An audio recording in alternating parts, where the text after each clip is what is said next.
Hi guys, in this tutorial I'll teach you how you can add product summary in monday.com.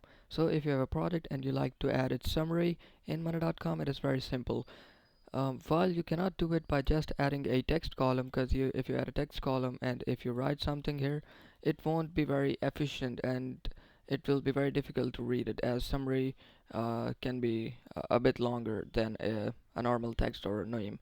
So what you have to do is, as you can see, I have these products here, product 1 2 3 4, and I want to add their summary. All I have to do is I have to add a new column, and I have to add a Monday doc column. So select Monday doc, and it'll create this Monday doc column, rename it as summary. And now if I want to add product 1 summary, I click on it and it will create a new document in which I can add the summary of this product. So let me name it as summary 1. That's perfect. Now I can write anything there. This is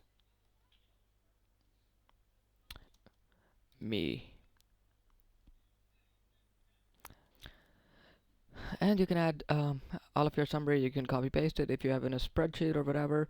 You can write all of your summary in this document, and you can stylize it. You can change the font. You can add medium tiles, bulleted list, checklist, table. You can basically customize it in any way you want, and then just close it, and that's it. You have added a summary to this product. Now if you want to check the summary of product 1, all you have to do is to click on this document, and this will open up and you can check out the summary. So this is how you add summary to the product in monday.com. I hope this tutorial was helpful. We'll see you in the next one. Thanks.